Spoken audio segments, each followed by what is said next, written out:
Xoş gördük əziz dinləyicilər. Xatırlayırsınızsa, mən Türkiyənin məhz bu Qəzza məsələsində, bu ərəb məsələsinə çox baş qoşmamalı və bunun ağır zərbəsini alacağına, məhz Türkiyənin ortada qalacağına, ərəb dünyası yenə də özünün necə deyirlər, ağası olan Amerikanın arxasına gedəcəyini demişdim və bildirirdim ki, Türkiyə hökuməti Atatürkün cizgisindən çıxmamalıdır. Çünki yalnız və yalnız Türkiyə bu cizgidə güclü ola bilər. Xatırlayırsınızsa, Trumpla Erdoğanın görüşündən sonra Erdoğan bilirsiniz, Türkiyənin iqtisadiyyatı həddindən artıq ağır vəziyyətdədir.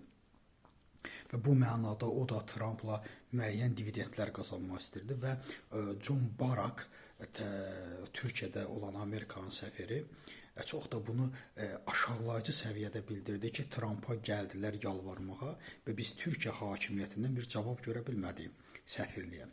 Və sonradan da aydın oldu ki, nədə razılaşdılar, nədə razılaşmadılar, amma məsələ bundan ibarətdir ki, Türkiyə Amerikaya məcburdur və onun nə dediklərinə qulaq asmağa məcburdur. Sonradan aydın oldu ki, mətbuatda yayıldı ki, Amerika Türkiyəyə Kan, bilirsiniz ki, yeni nəsil, 5-ci nəsil Kan samolyotlarının, qırıcıların hazırlanması məsələsində motoru verməyəcək. Bugün bəlli oldu ki, demək Kanın da motoru Amerikadan gəlirmiş, amma bizə bunu yerli və milli kimi sırıyırdı Erdoğan hökuməti. Biz bunu deyəndə bəzi insanlar elə başa düşürlər ki, biz Türkiyəyə düşməliyik. Əksinə, mən Türkiyə xalqını çox sevirəm, amma Erdoğanın apardığı yanlış siyasətə tənqid edirəm.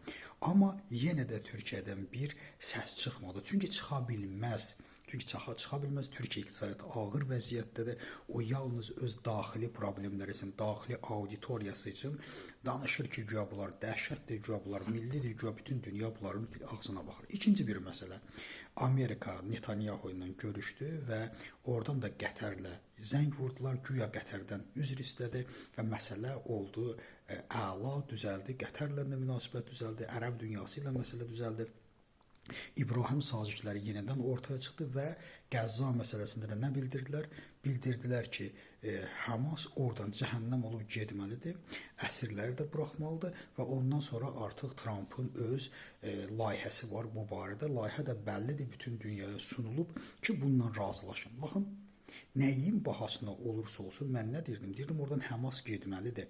Hamasın tərəfinin saxlanılması yalnız Türkiyəni sarsıdar, yalnız Türkiyənin özünə zərbə vurar. Amma yenə də gəldilər o məqama və bugün Hamas bir dilemma qarşısındadır. Oradan çıxmalısan və oradan cəhənnəm olmalısan, ondan sonra biz bunu düşünməliyik.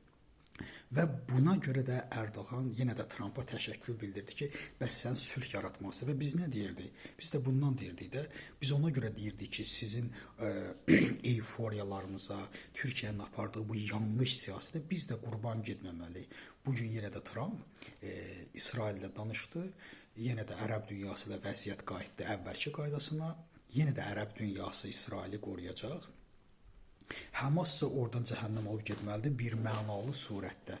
Bir mənalı surətdə cəhənnəm olub getməlidir ki, o öz işlərini görə bilsin. İkinci bir məsələsi yaxın şərqə ciddi bir dislokasiya görünür, Amerikanın dislokasiyası və bütün mətbuatlar da yazır ki, İsrailin yenidən İrana ikinci böyük zərbəyə hazırlaşdığı bildirilir. Təşəkkür ederim diqqətinizə görə.